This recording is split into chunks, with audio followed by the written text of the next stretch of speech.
When I was a couple weeks short of my 70th birthday, I started thinking about my mother's mother, who lived to be 100, and her mother, who lived to be 102, and my father, who lived to be 90, longer than anyone we had ever heard of in his family.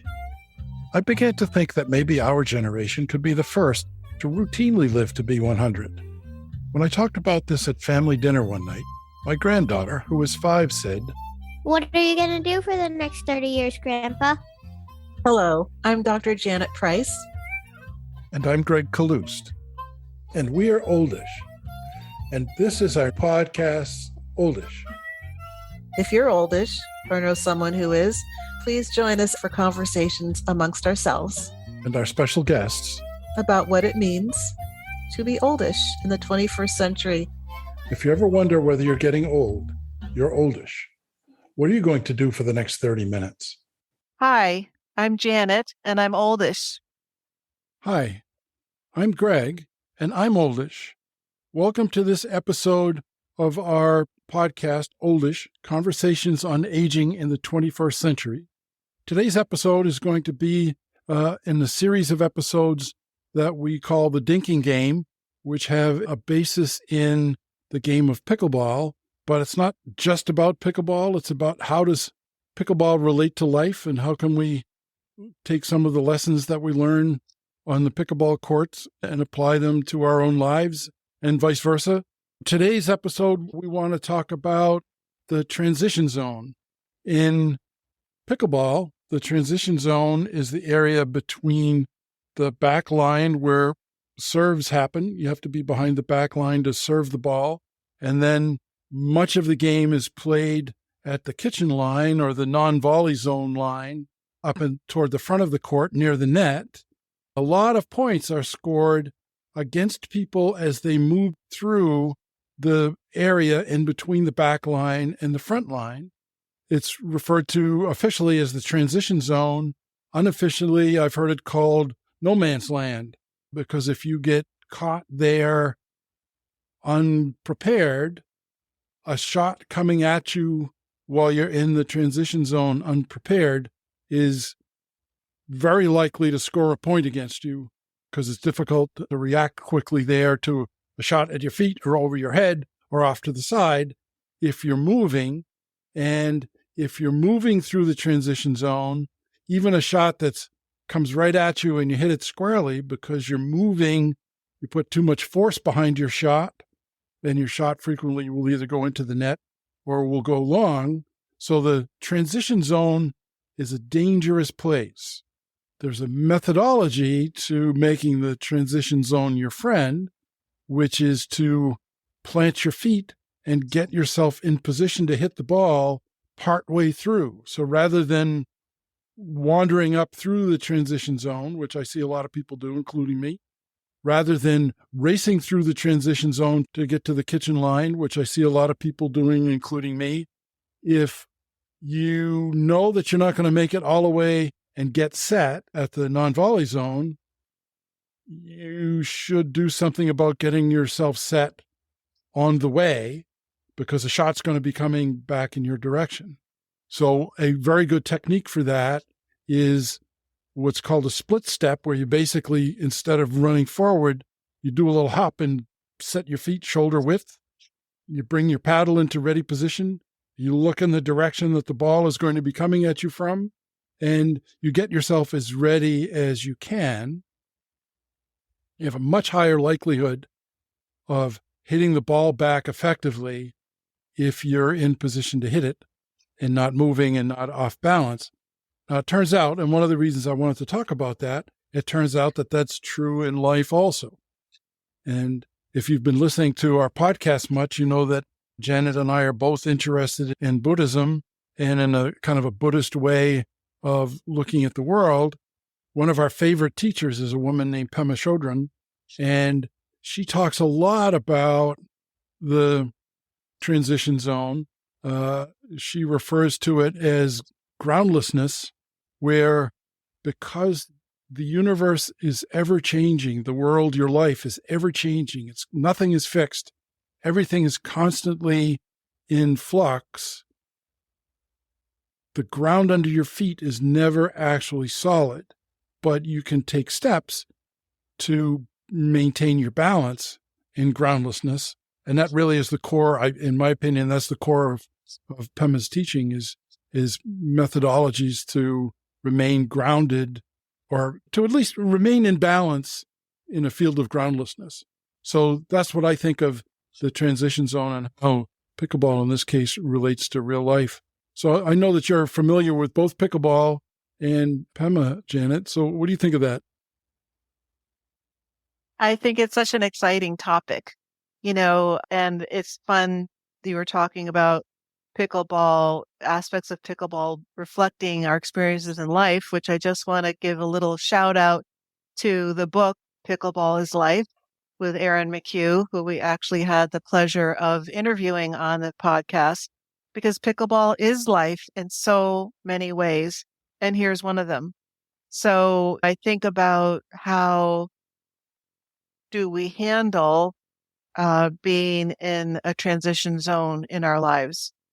It happens to all of us, whatever that might be.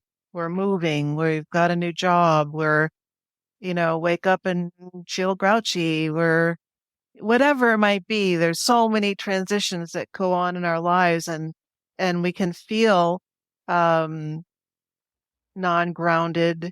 We can feel like our life is turning upside down and we are like in a washing machine. We're just going around and around and we're out of control. And so it's like, how can we feel in control or accepting of not being in control in this groundlessness? And so anyway, I think it's true with pickleball. I loved what you said about that, because I do this too, that once I've served the ball, I go running up to the volley line. And I still think that's probably what I should do, but I really like the idea of, if I realize the ball is going to come to me and I'm not going to make it to that point, to be able to just like set my feet where I am, feel balanced, and to be ready for whatever comes as much as I can. And I think that relates to life. When it's feeling out of control and it's feeling like I don't really know what's coming, it's like, okay, I want to be balanced. I want to have my sense of self secure and be ready for what's going to come. Yeah, I think it's really important to me in my oldishness, because I think of oldishness as a clear transition zone. We're moving from middle age into old age, supposedly. And so we're in this stage that a friend of mine used to call advanced middle age.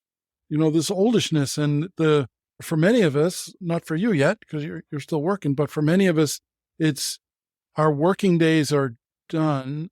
So our ability to identify around whatever work it was that we were doing has gone away, and we're not old yet. So it really is starkly a transition zone.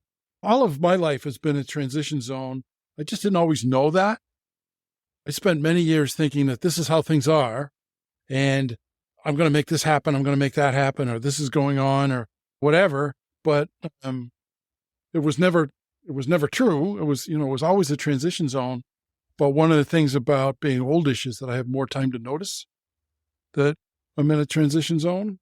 I see a lot of the people I hang out with, and some of it is because I play pickleball weekday mornings with people who are retired. And most of the people that I play with are oldish one way or the other. They range in age from mid-50s, for the most part, from mid-50s to 80-something. But there's a very heavy thing right around 65 to 75. There's a heavy group in there. But because it's weekday mornings, just about everybody is retired. There's some people who come before work, some people that I know work nights, and so they come in the morning. But most of the people there are retired and are in this transition zone working on it. I talk to people sometimes, and a lot of people are working on what's going on in your life now. And sometimes a ball comes at you fast, a death in the family, or it wasn't your idea to retire, or somebody got sick, or just all kinds of things where a ball can come at you fast. And if you're not balanced, it can knock you off kilter. Some big things like the loss of a parent or a loved one or something like that is going to knock you sideways anyway. There's nothing you can do about that. But basically staying in balance is a way to handle most of the shots that are going to come at you. You still get what I've heard called tagged once in a while, where the ball actually hits you because you're not fully ready for it. Oftentimes it's the person who hit the ball at you knows you're not fully ready for it. And so that's the way to score a point, is to hit you with the ball, which you can do that to me 2 or 3 times. But after that, you probably ought not to, because I may have something to say. Some of that's on me. I wasn't ready. But if you're hitting the ball at me hard, I'm going to defeat you with the Dinking Game. We talked about that a few episodes ago. It's like, you hit the ball at me hard often enough, and sooner or later I'm going to catch up, and I'll beat you with the Dinking Game. Just a nice, soft, thoughtful, patient game. So that transition zone is a really important place. In pickleball, it's where a lot of points get scored against people when they're in that transition zone, because you're just not ready to hit the ball. If you're running, you're not ready to hit the ball. And if you're off balance because you saw the ball coming at you and you tried to stop while the ball was coming at you, you're going to be off balance, and it's really hard to hit the ball. You can hit it, but even if you're running, you can hit the ball. I don't mean you're going to miss because you're running. I mean, you're not going to hit the ball accurately where you want it to put it. And so a lot of points get scored. And also, I get hit in the foot a lot because I'm moving, and it's hard to hit a low shot when you're moving. It's really hard to bend over while you're running. It's also not safe. So the transition zone is an important place. And good old Pema. Yeah. I wonder what Pema would think about having her teachings be pickleball coachings. I wonder what she would think about that. So any of our listeners, if you happen to know Pema, ask her that for us. Would you? How does she feel about having her teachings play such a big role in our learning how to play pickleball? And that would be an interesting business idea, is to have a Pema Chödrön focused pickleball clinic. Yeah. Yeah. I wonder if we could get Pema to come down. I don't know. Can you play pickleball in a robe? Well, I like what you said about comparing or thinking about oldishness being a transition zone.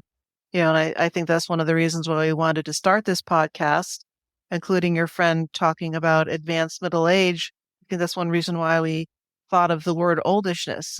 What is advanced middle age? What is that place between middle age and old? But yeah, I mean, that this is a time of transition. And what you're saying about not noticing that when you're younger, it makes me think of pickleball and how when we are settled by the volley line, or we are settled and balanced at the serving line, it's still a groundlessness experience. We don't know exactly where that person is going to hit the ball, or what we're going to need to do to respond to it successfully. But we know that we're in the place we're supposed to be, so it can give us a sense of we're doing the best we can, and whatever comes. Whereas being oldish, a lot of that's been taken away. Like we know we're supposed to, with quotation marks, leave our homes and go to school, or leave our homes and get a job, and maybe get married and have kids, and then support our kids and work hard at our business. And we just have all of these standing at the volley line moments where we feel like, well, I'm doing what I'm supposed to be doing. And then those get peeled away. And, we're done working, we're done raising our children. And so now it is, what does this look like? This feels like a lot of groundlessness. And how do we find balance in the midst of all of this? So I think it is a theme for oldishness. Yeah. There's no set role for this time of our lives. I don't think really it existed much before maybe 50 years ago, because I think that, people shifted right from, it's like the first time I heard about retirement was one of my uncles, one of my father's brothers, turned 65, and he had to retire from his job. He didn't want to, but that was the deal where he worked. You're 65, you retire, we'll give you a watch or whatever the heck the thing was. And 6 months later, he had a heart attack and died, partially because he didn't know what to do.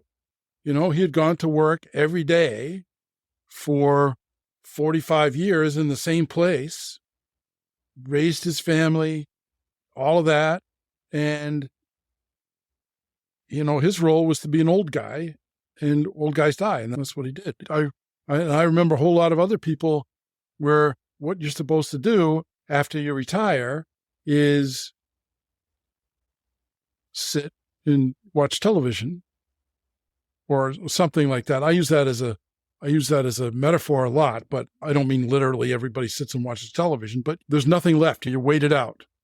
My brother uses the expression, he's waiting for the check.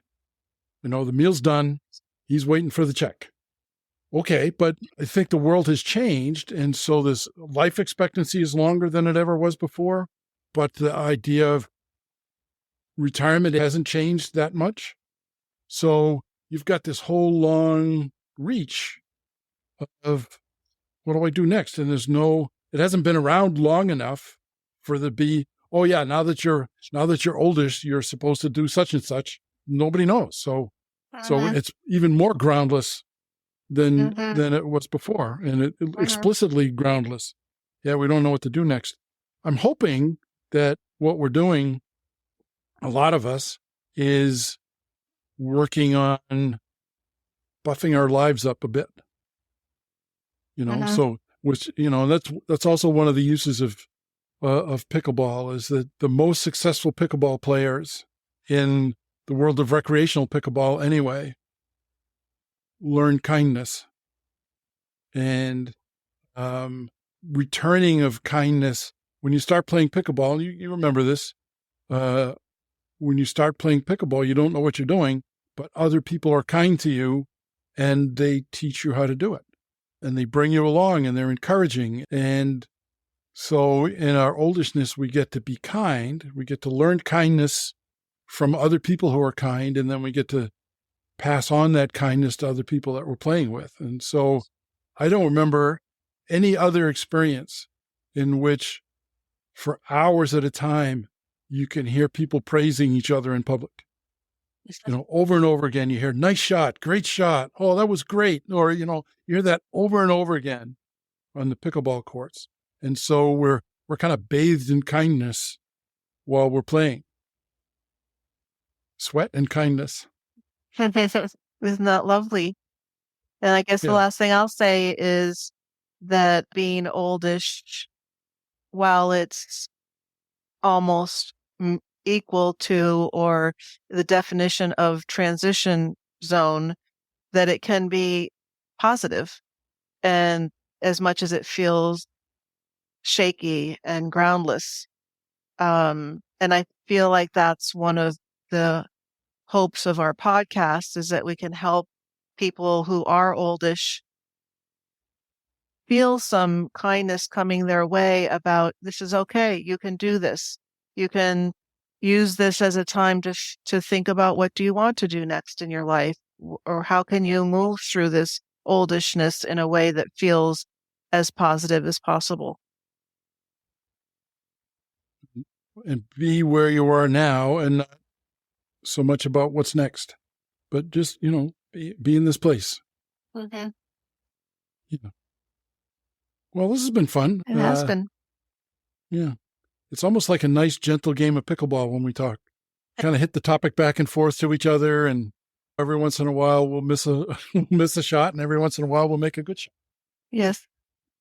Yes, and we don't keep track of the score. Yeah, there's a score? I don't know. Today, a woman, as we're leaving the court, said to me, "That's the best we've ever done." And I'll bet you $10 neither one of us could tell you what the score was. So thanks, Janet. It's been a pleasure to hang out with you for a while again, as always. And I look forward to the next time. I agree, Gregg. It was fun to spend time with you. And I will look forward to next time also. I want to thank everyone who's joined us and let you know that you can leave messages for us, leave notes, questions, thoughts on our notes page. Yes. So www.oldish.me. You can find all of our episodes, places to comment on each episode, a link so that you can send us a message if you want to. We like suggestions on who we might talk to.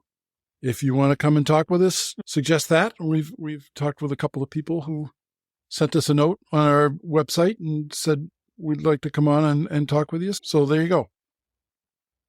Okay. Bye, Janet. Hi, Gregg.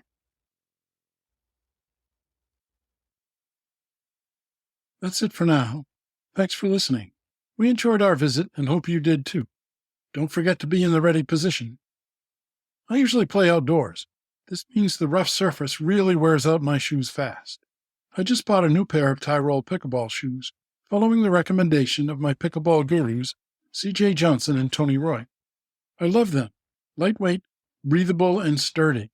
I'm pretty sure the exclusive Vibram soles mean they'll last much longer than my old ones do.